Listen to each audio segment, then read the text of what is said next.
Stevie, looking back at Saturday's game against Queen of the South to begin with, you must be happy again looking back over the last few days at the way the team not just created a lot of good chances, but also when the going got tough, held strong again. Yeah, I think you're bang on with that, Jordan. It's the last 15 minutes when it was uncomfortable that we've seen the game out. Queens were throwing everything at us that last 15 minutes, and it's never easy. It's never easy being 3-1 up and losing a goal. I think Dobie scores a penalty in 74, 75 minutes, and they're throwing everything at us. But we've seen it out. We came away with 3 points, and as you say, looking back at the game, I thought we played some really, really good stuff against Queens as well, which at the time, I probably never took it on as much as Jason and Greg, the way they seen the game. But I thought we played some fantastic passing football. Like anything, you're always disappointed when you lose goals, but very pleasing that we got the third league win under our belts. When you look at the start of the season overall, it's pretty much flawless in terms of we've won our first 6 competitive games. I'm led to believe for the first time in history 6 competitive consecutive wins. Those records though are there to be broken, so that's the warning that you need, I suppose, going into the Ayr game on Saturday.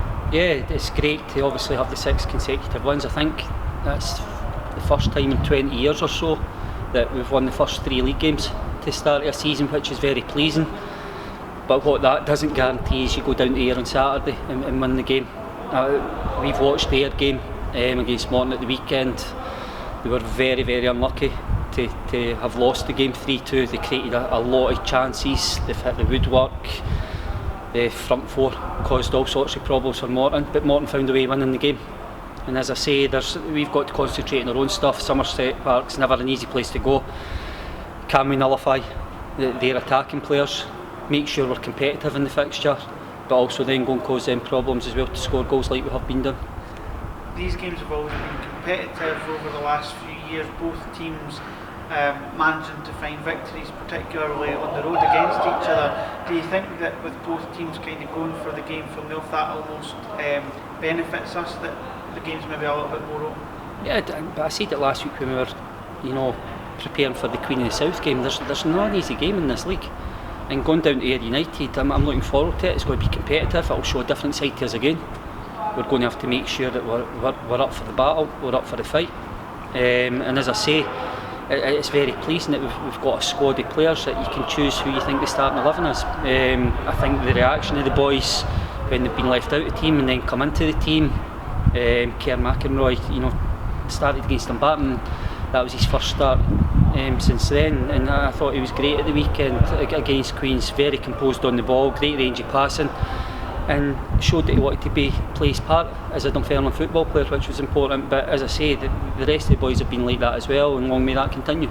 I know you don't like singling out players, but over the weekend a lot of Dunfermline supporters have mentioned how Josh Edwards has really impressed them this season with the development he's made. I'm guessing you'd go along with their assessment in that regard. Yeah, I think Josh and, I'm looking at Josh and Aaron. They're both young men. I know Aaron's slightly older.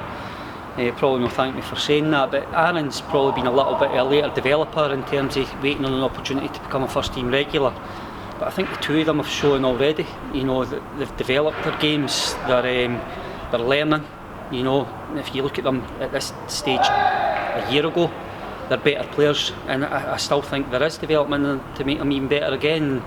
That's credit to themselves because they're hungry to do well. They work extremely hard on the training ground every day, and as I say, they've got good teammates round about them that are allowing them to play well at the moment. Talking of Aaron Cornwell, obviously one tough on Saturday. How's his injury looking? Yeah, it's because it's the second knock that he's had on that ankle this season already, and it's taken us a little bit longer to see where he's at. So time scale is going to be difficult to tell how long he's going to be out for. This weekend is going to come too early for Aaron, but we'll be able to assess him later on in the week and see where he is for the future games. And other team news, Lewis Martin still struggling and Ryan Down possibly back? Yeah, with Lewis Martin, he's actually away getting an MRI scan. He had one earlier in the season on his calf, which never showed anything untoward, but we seem to be having a little bit of an issue now with the metatarsal, which we want to clear up. So it's been frustrating for Lewis, and hopefully we'll get something clearer that we can work on towards getting him back fit.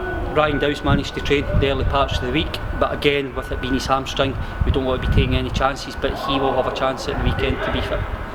Going back to that right back situation, of course, Stephen Whittaker, you said at the start of the season you brought him in mainly for midfield, but he could play in that full back position.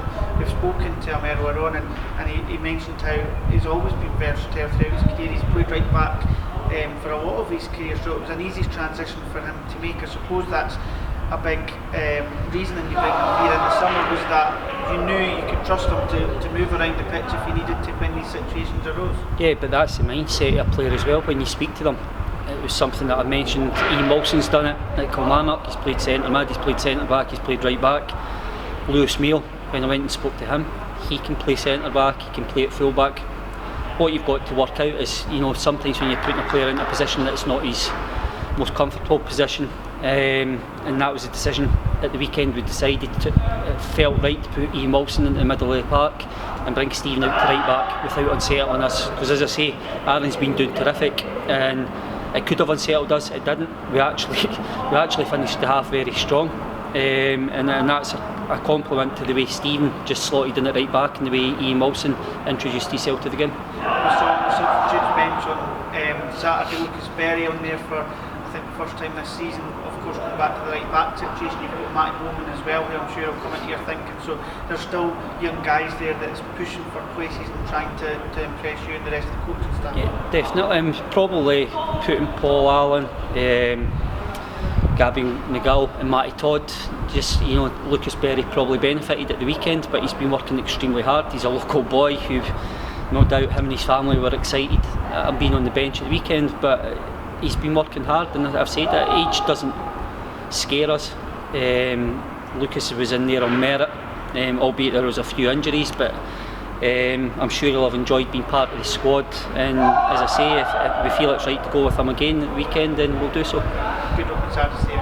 Cheers, thanks.